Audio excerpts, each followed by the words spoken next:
Hi friends, welcome back to MKP English. நான் ரீசெண்டாக எது மேலே வீடியோ போட்டுட்டு வரேன் அப்படின்னா, நாம் டெய்லி யூஸ் பண்ணுற தமிழ் சென்டென்சஸை எப்படி இங்கிலீஷில் சொல்கிறது அப்படின்னு தான் பார்த்துட்டு வரோம். அது மட்டும் இல்லாமல் சில தமிழ் சென்டென்சஸை அப்படியே நாம் இங்கிலீஷில் ட்ரான்ஸ்லேட் பண்ணோம் அப்படின்னா அது தப்பாயிடும்.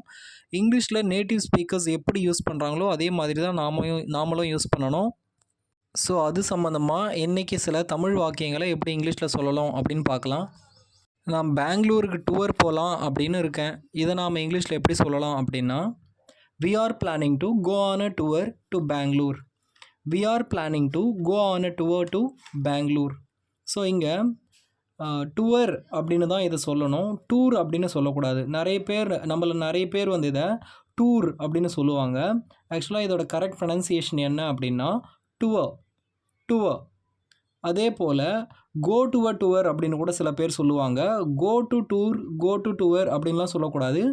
இதை சரியாக எப்படி சொல்லணும் அப்படின்னா கோ ஆன் அ டூர் அப்படின்னு சொல்லணும்.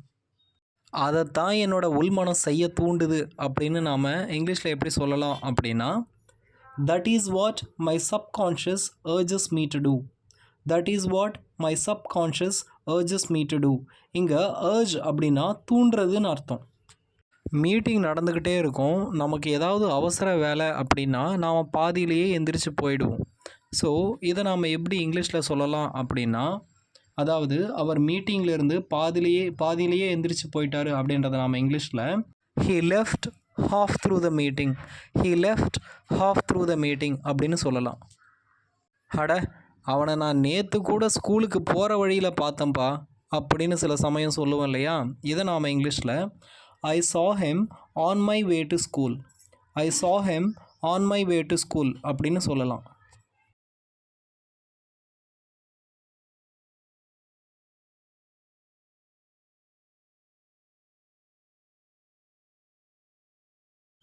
சரி, ஸ்கூலுக்கு போகிற வழியில் பார்த்தா I saw him on my way to school.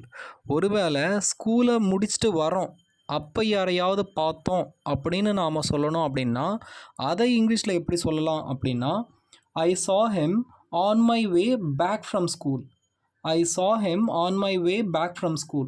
அப்படின்னு சொல்லலாம். தாங்க முடியாத அளவுக்கு எனக்கு பணிச்சுமை, அதாவது ஒர்க் பர்டன் இருக்குது, நிறைய வேலை இருக்குது அப்படின்றத நாம் இங்கிலீஷில் எப்படி சொல்லலாம் அப்படின்னா, the work burden is too much to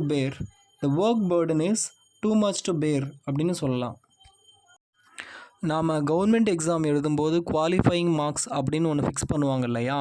so அதை கூட எடுக்க முடியாத அளவுக்கு மோசமாக நான் எக்ஸாமை எழுதியிருக்கேன் அப்படின்றத நாம் இங்கிலீஷில் எப்படி சொல்லலாம் அப்படின்னா, I wrote the exam so badly that I can't even get qualifying marks அப்படின்னு சொல்லலாம். கவர்மெண்ட் எக்ஸாமை நாம் நல்லா எழுதியிருந்தோம் அப்படின்னா இந்த எக்ஸாமில் கண்டிப்பாக நான் ஜெயிச்சிருவேன் அப்படின்னு சொல்லுவேன் இல்லையா. ஸோ இதை நாம் இங்கிலீஷில் எப்படி சொல்லலாம் அப்படின்னா, there is a chance to crack the exam அப்படின்னு சொல்லலாம். அடுத்த வீடியோவில் இன்னும் சில சென்டென்சஸை நாம் பார்க்கலாம். இந்த வீடியோ உங்களுக்கு பிடிச்சிருந்தது அப்படின்னா என்னோடய சேனலை மறக்காமல் சப்ஸ்கிரைப் பண்ணுங்கள், லைக் பண்ணுங்கள். தேங்க்யூ.